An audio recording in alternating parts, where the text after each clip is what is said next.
Welcome to Vegas Live with Ninon. I'm Ninon, your host, and yes, we have Larry with us. Larry is very, very well known in Las Vegas. He's obviously a singer, and he's been singing with Piers Zadora. You've been in New York for the last 2 years. Yes, that's right. And who else have you sung with? You're just so famous, it's unbelievable. I mean, were you with Frank Sinatra? I never sang with Frank, no. A little before my time, but I sang with Pia on the road a couple times, and I opened up for Don Rickles. Don Rickles. I sang with Tom Jones. I sang with Tom Jones. Holy moly! Yeah, a lot of stuff. How was that? Just wonderful.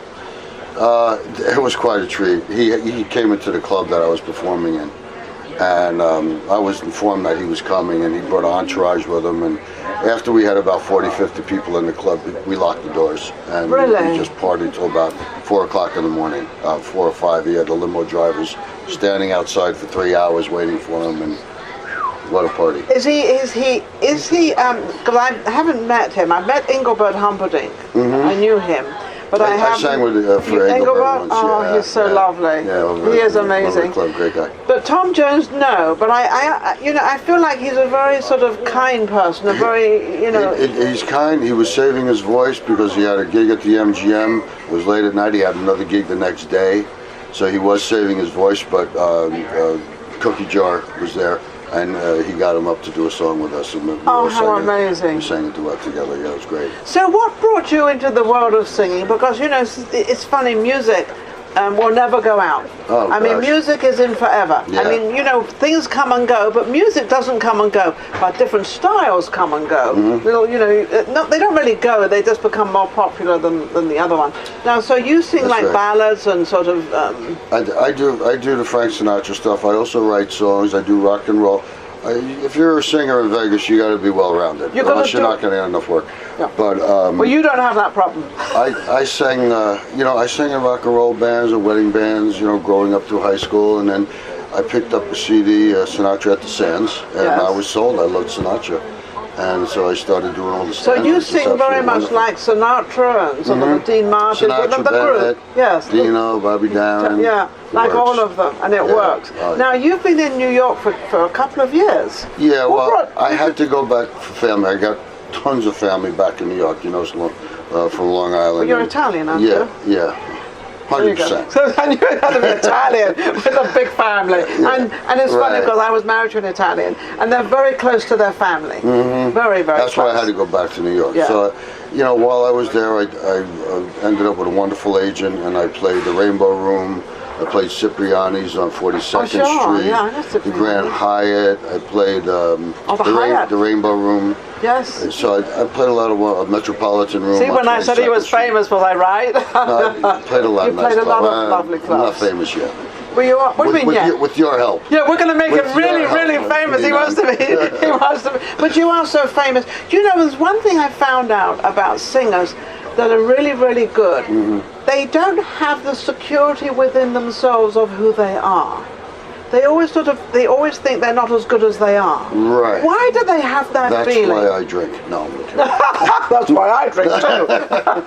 But it's funny how we have that. I think musicians, actors, everyone's a little insecure. It's just the way it is. It's just the way they are, and it's just because it's great. It's great. It's nice to be important, but it's nice to be humble. Yes. It's humble. Yeah. That's what, and it is. It's one of the greatest things out there to be humble. Nice, I would rather be humble. I mean, some people say to me sometimes. Some people think they're insecure, but really they're just being humble. They're just being humble as to what they are and who they are. Because I'm exactly the same way. It's like, people say to me, what do you do? And I sort of very shyly start telling them what I do. Oh, I know who you are. And I'm like, oh no, don't let's not go there. But that's our personalities, though. So right now I'm singing at Salute. Salute. At the Red Rock Casino. At the Red Rock, yes. On Mondays, here and there, and then I'm also playing at Siena Trattoria. Oh, that's up on Flamingo or something. Yes. West Sahara. West Sahara, yes. And it's a beautiful, great Italian restaurant, and what a beautiful place. So I'm there, Salute, and then Sienna Treachery on Fridays. Wonderful. And do you ever sing with Pierre down here at Prio's? You know, I'm going to go see her this weekend. Oh, you are? Good. But don't tell her, Pierre, if you're watching. Yeah, if you're watching, Pierre. I'll be there on Friday and Saturday. You shall be done there.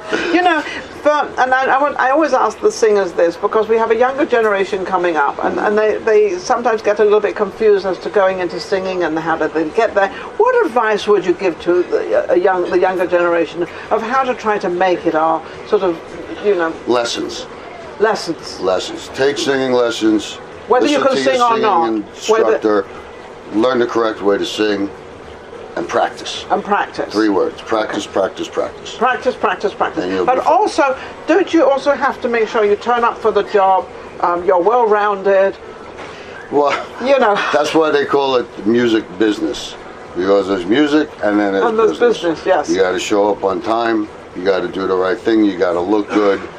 And you've got to look good at all times. It doesn't matter where you, even if you're not performing. Yeah, unfortunately, yeah. Because otherwise, if you meet somebody out there and you're a performer and you kind of don't look kind of the part, you might not get the gig. You won't get the gig. You might not get the gig. So that's what it looks like, you know, because they have the impression when they see people. Yeah. So you've got to always be on. It helps. Yeah. It definitely helps. Yeah. You know, you never know who you're going to run into. So where do you want to go now? You know, you've done an awful lot. You're very famous. What is it that you really, really want? I would love to just work here in Vegas. All the time. And just stay here in Vegas and work here in Vegas. And so you would like to have one of the big hotels in one of the rooms? Well, everyone would want to have a big hotel. Well, why not? I mean, why can't we have the big hotel? I mean, come on. I love you, Ninon. You're great. You're wonderful. Let's go ahead and have it. Let's go. Let's call Steve Wynn. Yes, let's go. Steve! But why not? Steve did have a gig. He had a guy, Michael Mange, a good friend of mine. Yes, and he was actually playing at the Wynn, and he's not there anymore. He had a run there. Yeah, you know, that's Vegas. It's the nature of the beast. You have a run for a while. Steve, it's his turn. It's your turn now. Even Sinatra only lasted 7 years at the Sands. So, you know, everybody has their time. And then, you know, so hopefully... we don't think of it that way. We think of Frank Sinatra as always up there, but you're right. Frank was great. He was amazing. I was fortunate enough to meet him, and I was also in his home in Beverly Hills, and I got to talk to him at one time all about Europe, because I'm from England, obviously. So I was able to talk to him about Europe. So we had a lovely conversation. And you both have blue eyes. Yeah, we both had blue eyes, and but he had Barbara at that time. Oh, shucks. Yes, I know. Missed by that much. I missed that. Yeah, by that much. but I never did meet Barbara, but I understand she was a beautiful woman. But he was very elegant. He was very beautiful. He was very, very nice, and treated me so beautifully that it was really lovely. So I have so many Sinatra stories because I'm always up doing Sinatra. Oh, tell me one. Tell me a good Sinatra. Someone comes up and tells me a Sinatra story. What's a good Sinatra story?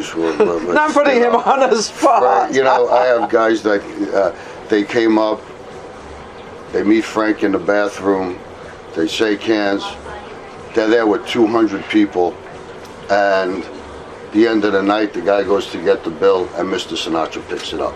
Things like that. Stories like that I get.